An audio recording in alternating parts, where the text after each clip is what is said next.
Hello, magandang gabi po. Pag-usapan natin ngayon yung kababayan ko na walang iba kundi si General Nicolas Torre III. Siya po ay isang school kami pinanggalingan na high school. Pareho kaming graduate na KNCHS. At siyempre, marami ng graduate ng KNCHS mga magagaling. May isang magaling na gumraduate sa KNCHS ay yung president ngayon, si Chief Operating Officer ngayon ng Meralco na si Engineer Ronnie Apirotso.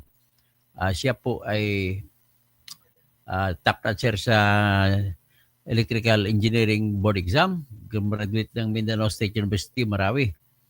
So ngayon, he is now at the top of Meralco. Bali, isa rin yan sa pride namin, no? Pati si Nicolas Torre III. So, batang kiin mga yan. So, ako batang kiin din. Marami kami batang kiin. Basta kami ay okay lang sa amin. Basta may buhay, okay lang. So, ngayon, ang ipipicture ko lang, sabi ni General Torre na masyal sa Dumangas at saka sa Tigbawan. Ang nanay niya kasi taga Dumangas na tatay niya taga Tigbawan. So, ibig sabihin, pareho silang bayan na pinanggalingan ni Eugene Torre, yung the first Grandmaster of Asia. Tapos, diyan din nata siguro nanggaling yung may-ari ng GT's Manukan, si Joel Torre, na artista. So, mga magagaling to mga Torre na apelyido, no?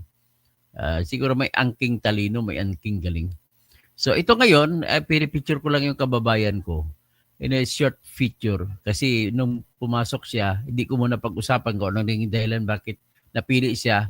But then, tinitingnan ko lamang yung pangako niya nung siya ay pumasok.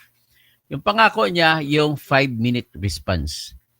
Talaga palang pinatotohanan niya. At 8 na po ang tinanggal niya sa Metro Manila na hepe ng polis na hindi nakatupad ng 5-minute rule. Ano ba yung 5-minute rule? Yung 5-minute rule po na sinatawag niya, kung may tawag na sumbong, kailangan andun ka na sa lugar ng pinangyarihan sa loob ng 5 minuto. At kung hindi mo magawa, tanggal ka agad. So yan po ang nangyari. May 5 ng opisyal na hepe ng pulis sa Maynila na tinanggal niya dahil hindi nakasunod sa tinatawag na 5-minute rule. So, yan po ngayon ang kanyang So, ibig sabihin, napaka-seryoso sa ganung programa. At ito na po, basahin natin yung balita na kung saan ay tinanggal niya, no? I-plus ko sa screen yung balita.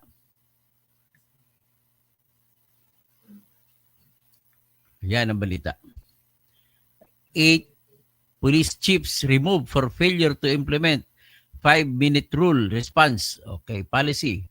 So, 8 police chiefs in Metro Manila were removed from their posts for failure to implement the 5-minute response time policy. According to June Veneracion of Superadio, DZBB, PNP Chief Police General Nicolas Torre III said in an interview with reporters that the police officials refused to comply with the policy. The cops were stationed in Navotas, Caloocan, Valenzuela, Mandaluyong, Marikina, San Juan, Parañaque, and Makati, according to PNP spokesperson Brigadier General Jean Fajardo. Meanwhile, Torre said more police officials are expected to be removed from their post, including provincial directors in Central Visayas. Torre added that there are already replacements lined up for the removed officials.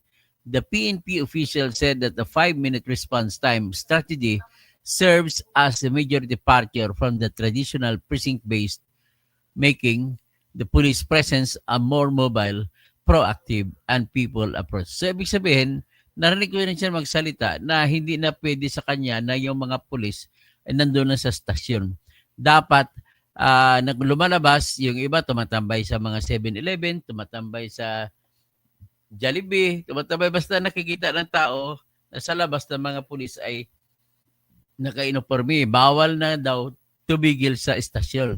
So kung ganon, it's a matter of policy, but I think it will bear fruit, no? So yan ang kanya.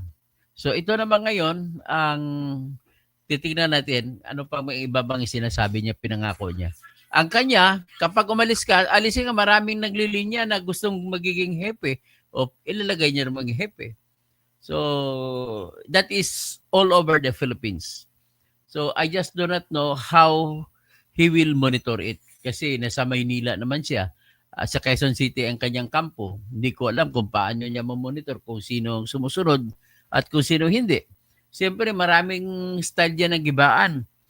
Ang sa mga kanikanyang mga kanikanyang pulis, gusto agawin niyang pagiging hepe ng gigibain. Pero expected yan, I just do not know how he will handle that. Dapat yan ay meron din siyang counterintelligence. Maglalagay siya ng intelligence group niya at may counterintelligence group siya. Na ibig sabihin, kailangan hindi magkakilala yung dalawang intelligence group niya. Ito magre-report sa kanya, may nakuha dito, gagaga. Ibabalidate mo ngayon yan kung totoo kinikwento ng intelligence group mo. Pagkatapos, ito naman ika-counter mo. So malamang sa tingin ko gano'n, nagkikwento lang ako pero hindi ko alam kung anong gusto niya gagawin. May isa pa siyang sinasabi na i-implement daw niya yung parang sarili niyang version ng war on drug. Pero ang war on drugs na daw ay walang patayan, paramihan ng aresto. So kung paramihan ng aresto, para may kuta-kuta rin, di ba? Kasi sa panahon ni Digong tsaka ni Bato, Albayalde, may kuta-kuta rin ng mga pulis. Na kung di mo maabot ang kuta mo sa isang linggo, ay ang pagkarinig ko, 12 daw ang kuta kada linggo sa kada stasyon. Hindi ko alam kung anong kuta kung kuta sa aresto o kuta. Pero we cannot deny, maraming namamatay, no? Pero tingnan natin kay sa panahon naman ito ni General Nicolas Torre. At siyempre, bugal, kung sabi ng mga Ilonggo, bugal sang Ilonggo si General Torre.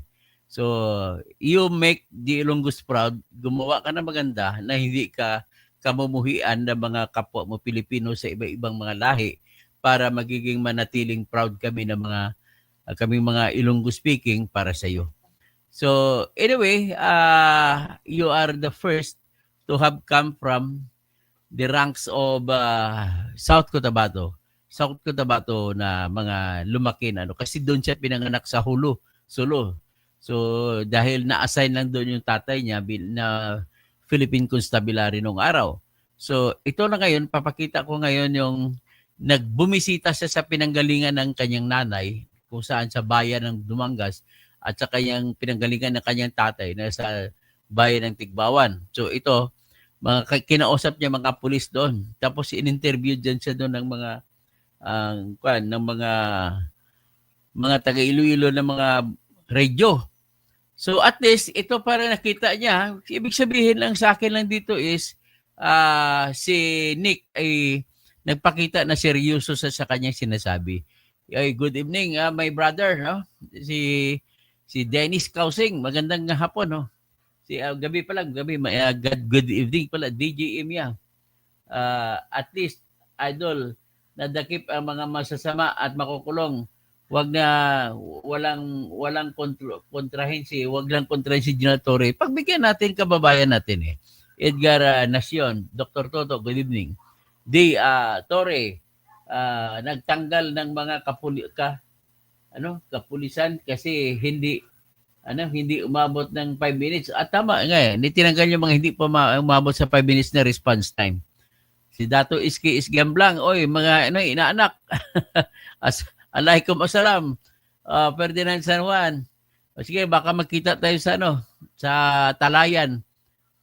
DJ Ima, Jupao Gasol, Dan Tamsak, salamat, no? DJ Ima, si Rafi Tulpo lang ang hindi sumunod sa kanyang gawain. Nagtapangan para kumpirahan ang taong bayan sa kanyang programa. Ayun. Ibig sabihin, nakikita ko po itong kasi ito si General Torre ay hindi po siya susuko sa mga tulpo. O ngayon, senador na si Erwin Tulpo, paano ngayon yan? tuloy-tuloy pa rin ba yung yung ni-report na na panghingi sa peryahan? May peryahan pa rin. Mas lalo ngayon malaki ka kasi senador ka. O ngayon, bago ako pumasok balik ko sa topic ko, pinapaalalahanan ko kayo kung sino pong gustong tumulong sa akin kasi 60,000 po ang filing fee bilang. Grabe. Mag-file ka sa Qurantoles, sa Senate, Electoral Tribunal. Filing fee pa lang 50,000 tapos mag-deposit pa 10,000. Anong klase itong Senate Electoral Tribunal na to? Babanatan ko to. Ano ba kayo? Para ba kayo sa bayan o hindi? Kung magsasampa po dapat mag-uri kayo ng complainant. Kung ang nagreklamo ay mamamayan, dapat walang bayad. Pero kung nagreklamo kapwa kandidato, yun, doon na kayo maningil. Pero dito, mamamayan, nilalaban ko ang bayan tapos magbabayad pa ako ng 60,000. Anong klase ito? House of Representatives o Senate, kailangan masulatan itong Senate President na baguhin nila yung mga fees nila. Kapag mamamayan ang magsampa, dapat mas mababa ang presyo ng filing fee. Kasi para sa bayan naman ito, hindi ito para sa akin. Hindi naman ako magiging senador kung matalo ko si Erwin Tulfo. Anyway, balik tayo kay General Torre. Iniisip ko baka magkabanggaan itong Tulfo at saka Torre. Bakit kako? Binabagit ko na, pati si Jean Fajardo. O Jean Fajardo, ayusin mo na. Kaya alam ako sa iyo. Diyan sa Region 3, lalo na sa Pampanga. Unahan na kita. Maraming kumukolekta diyan sa peryahan, sa STL, tapos ginagamit ang pangalan mo. Hindi ko alam kung pumapayag kang paggamit pangalan mo. Dami pa ibang sugal-sugalan diyan. O ganoon din si Tulfo. Ang nangungulikta pa kay Tulfo ay pulis pa. Tapos paano kayo gagawin kung isusumbong ko kaya kay General Torre mga pulis mga pulis na nangungulikta kasi nakuha ko ng mga pangalan nila. Mga pulis yan kumukulikta para sa mga Tulfo brothers. Sila rin ang nangungulikta para sa mga generals. Yung isa rin siya sa nangungulikta doon para kay General Hidalgo. General Hidalgo, nagbabayad pa si Alice Gu sa'yo noon. Ngayon, tatakbo ka sa Kuya po, Mayor, nanalo ba siya? Hindi ko alam kung nanalo siya. So, anyway, yan ang sinasabi ko, sana maasa natin si General Torre. Pakinggan natin si General Torre na namasyal siya sa kanyang bayan. Sa Tigbawan at saka sa Dumangas. Ito siya. Ang banwa ko, natin. Ang nanay ko taga Dumangas, ang tatay ko taga Tigbawan. So, ako nalipay nga nakabalik diri sa Iloilo. Iloilo, ang banwa ko, Okay, so, damo salamat sa inyo, mainit nga. Okay, yan ang sinasabi ni Juan. Ibig sabihin naman is, bumabalik din siya sa kanyang pinanggalingan. Kasi sabi nga ni Rizal, ang taong hindi marunong bumalik sa kanyang pinanggalingan, ay mahigit pa kaysa isda o mabahong isda ang kanyang amoy.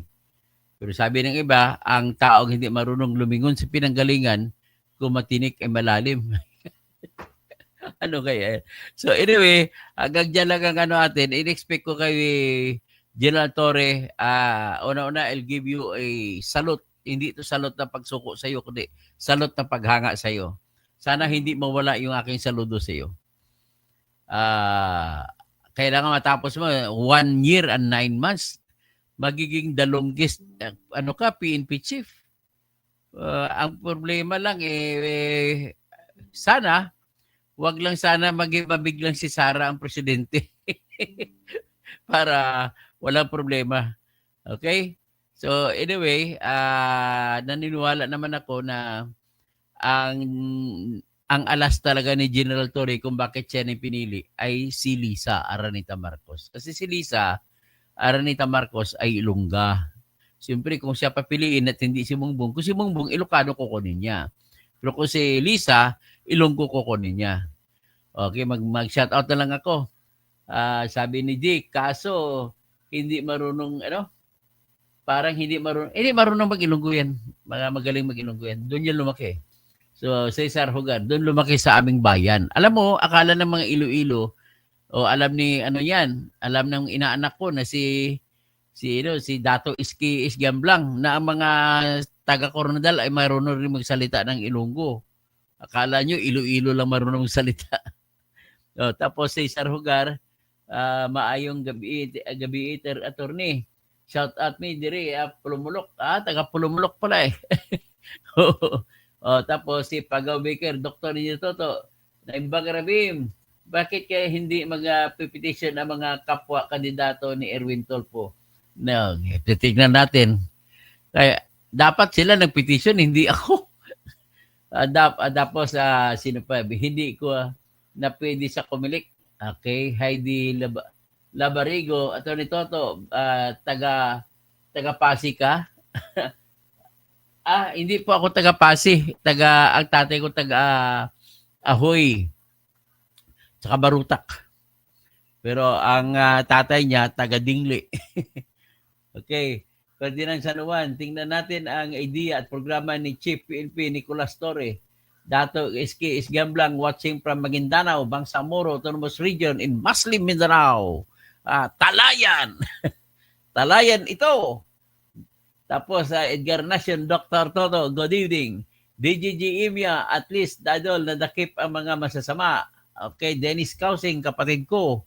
Good evening, Dr. Toto Tirador. D. Torre, magtanggal ng mga kapulisan dahil hindi umabot sa 5-minute response. So, okay, Joe Pao, Gasol. Sino pa? Si DGM, si Rapi Tulpo ang hindi sumusunod na sa kanyang.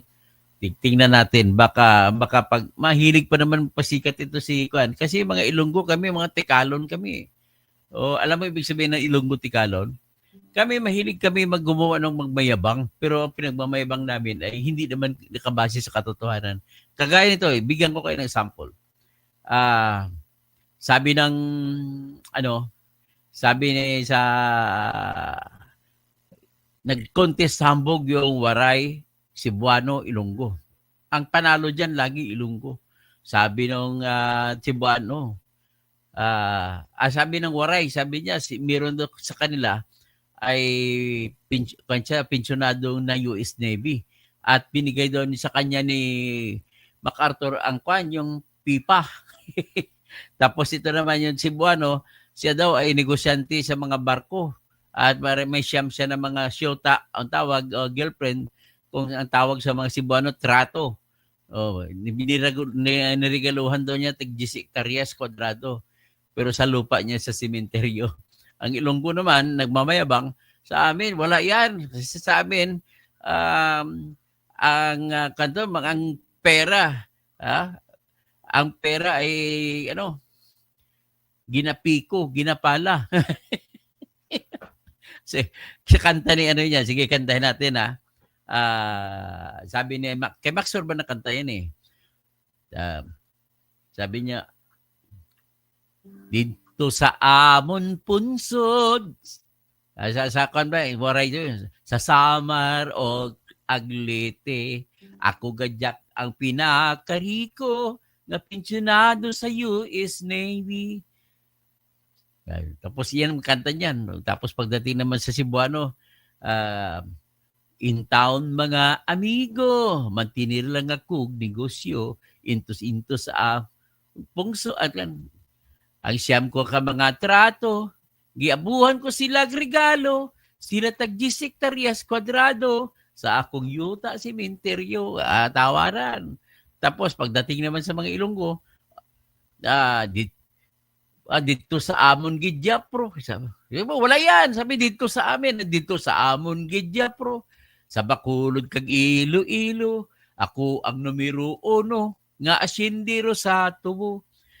Kung ako inyo patihon, habaw linti gini kaayo. Kaysa amon niya ang kwarta, ginapi ko ginapala. Yan. Ganon po sample ng Ilonggo na tawag namin Tikalon. Kwento na mga, kumbaga kuminsan white silanggo. So Felix Birador, Cinema Uisin, 8 minutes ang prescribed na response ng pulis, ambulansya at bombero sa London. Pero sa kanya, 5 minutes lang Elenita Maglaki. Good evening po. So, Big Cesar Hugar. So, ibig sabihin, nakuha pala ni Torre yung taktika niya sa London, mga London police. Pero mo sa ambulansya, 8 minutes. Sa mga fire truck, meron din. So, hanggang dyan lang muna tayo po at maraming magandang gabi po sa inyong lahat at magagawa naman ako babalik ako in 10 minutes at heavy naman ang topic natin.